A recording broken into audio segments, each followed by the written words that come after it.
Warahmatullahi wabarakatuh. Selamat datang di Muhtar Channel. Di sini kita akan membahas perjalanan para wali dan kisah-kisah para wali, dan kita akan mendatangi patilasan-patilasan dan makamnya para wali. Jika kalian ingin mengetahui perjalanan para wali dan mengetahui tempat-tempat para wali, terus ikuti Muhtar Channel. Terima kasih.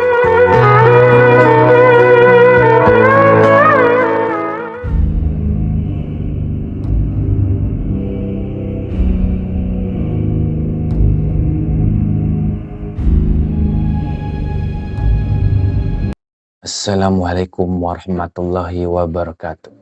Kembali lagi di Muhtar Channel. Bersama saya Aditya Muhtar. Di video kali ini saya akan membahas tanjakan Genggong yang berada di Jalan Raya Cilengsi Jonggol, tepatnya di Desa Cilengsi Kidul. Dan ada apa di tempat itu dan kenapa tempat itu ingin saya bahas? Simak terus videonya dan tonton sampai selesai. Dan jangan lupa untuk kalian like, komen, share, and subscribe video saya. Dan nyalahin tombol lonceng yang ada di bawah agar kalian mengetahui rutinitas-rutinitas dari video saya. Terima kasih. Nah, jadi gini guys, di tahun 2010-an ke bawah itu, di tanjakan Genggong itu sering terjadi kecelakaan yang banyak memakan korban. Nah, korbannya ini ada yang selamat dan ada juga yang tidak selamat. Yang tidak selamat ini mati di tempat. Nah, menurut warga-warga sekitar tanjakan Genggong ini dan mitos-mitos warga sekitar yang berada di situ, sering terjadinya kecelakaan karena ada seseorang yang menaruh jinnya di situ untuk pesugihan. Benar atau enggaknya, benar atau tidaknya, percaya atau tidaknya kalian tentang cerita ini, itu terserah kalian. Yang penting saya sudah menceritakannya kepada kalian. Jadi begini ceritanya, menurut mitos warga sekitar, di tanjakan Genggong ini ada sesosok jin yang bentuknya itu seperti ular dan panjangnya ini mencapai 2 sampai 10 meter. Nah, sosok ular ini saking besarnya katanya sampai menutupi jalan itu. Dan kenapa ular itu bisa berada di situ dan kenapa banyak yang kecelakaan di situ? Katanya ular ini meminta tumbal kepada orang yang sering lewat tanjakan Genggong itu.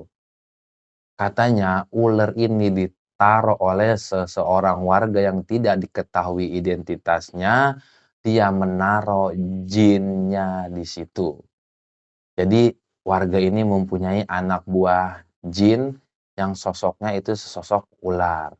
Katanya warga ini sedang melakukan pesugihan dan tumbalnya ini dia mencari orang-orang yang lewat tanjakan Genggong. Itu menurut warga sekitar. Tapi kalau menurut saya, kecelakaan yang terjadi di situ bukan karena ular itu. Dan sampai sekarang pun tidak bisa dibuktikan kebenarannya atau tidak.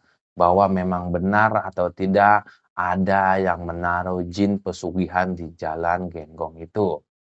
Jadi itu hanya mitos atau omongan belaka. Memang benar di tahun 2010 ke bawah itu banyak sering terjadi kecelakaan sampai pernah saudara saya pun pernah kecelakaan di tanjakan Genggong itu dan alhamdulillah dia selamat, hanya kakinya saja yang patah.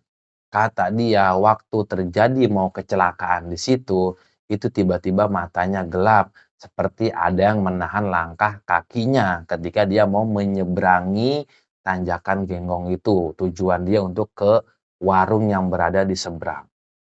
Jadi waktu kecelakaan itu kata dia, tadinya tidak ada gangguan apa-apa dan tidak ada firasat apa-apa.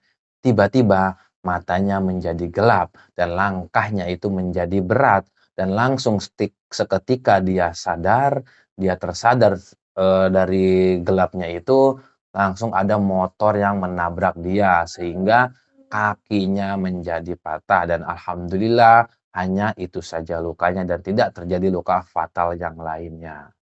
Nah, juga juga banyak dulu di tahun 2010 ke bawah itu seperti yang meninggal kecelakaan yang kelindes, yang ngantuk, yang nyebur ke got atau ke selokan itu banyak.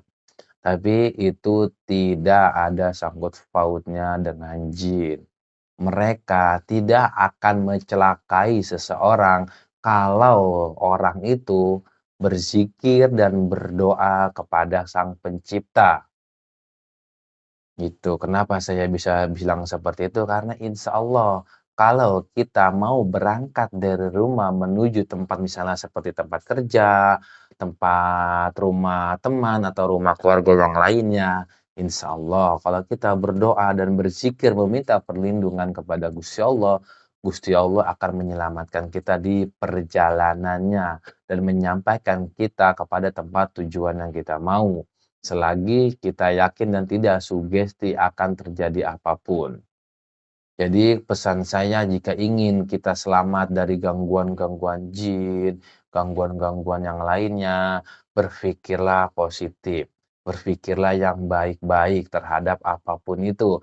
Dari pikiran kita yang baik, insya Allah Allah akan kembalikan lagi hal-hal yang baik untuk kita.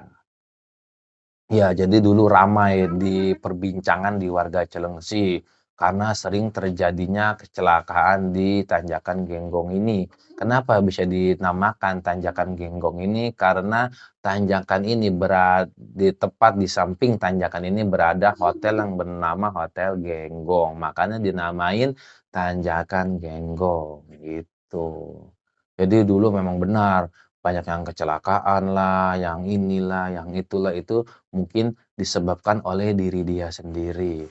Nah, untuk kalian semua yang berada di manapun jika menonton video ini, kita harus berintrospeksi diri terhadap musibah-musibah dan kejadian-kejadian yang terjadi pada kita. Jangan dulu menyalahkan hal lain. Mungkin dari kejadian-kejadian yang kita alami atau musibah-musibah yang kita terima itu dari kesalahan kita sendiri. Apakah kita kurang dekat dengan Tuhan kita, apakah kita kurang bersedekah, apakah kita kurang bersilaturahim atau kurang apanya, itu kita harus introspeksi seperti itu dulu. Jangan dulu menyalahkan hal-hal lain, apalagi sampai menyalahkan Gusti Allah. Jangan, saya menginginkan ini dari guru-guru saya dan saya sampaikan lagi kepada kalian. Jangan pernah bersugesti yang buruk. Kalau kalian bersugesti yang buruk, kalian pun akan mendapatkan yang buruk. Jika kalian bersugesti dengan hal-hal yang baik, hal-hal yang benar, itu juga nanti yang akan kalian dapatkan. Intinya, sampai sekarang pun belum ada buktinya kalau di Tanjakan Genggong itu telah berada sesosok jin yang bentuknya ular yang panjangnya bisa mencapai 20 sampai 10 meter dan ditaruhnya oleh orang yang pesugihan. Kalau memang benar iya ada, kita doakan saja agar dia mau bertobat dan kembali ke jalan yang benar. Jika memang tidak ada, itu mungkin kecelakaannya dari diri kita sendiri karena kesalahan kita sendiri yang teledor dan tidak meminta perlindungan kepada Gusti Allah. Intinya jika kita ingin selamat di perjalanan kita, berdoalah kepada Gusti Allah, berzikirlah kepada Gusti Allah dan bersolawatlah kepada Rasulullah Shallallahu Alaihi Wasallam agar dimanapun kita berada dijauhkan dari mala bahaya dan dijauhkan dari musibah. Insya Allah kalau kalian yakin dengan doa-doa yang kalian lantunkan untuk menyelamatkan kalian di perjalanan, akan Allah selamatkan. Intinya berpikirlah yang baik, untuk hal-hal baik. Segitu saja dari saya. Assalamualaikum warahmatullahi wabarakatuh.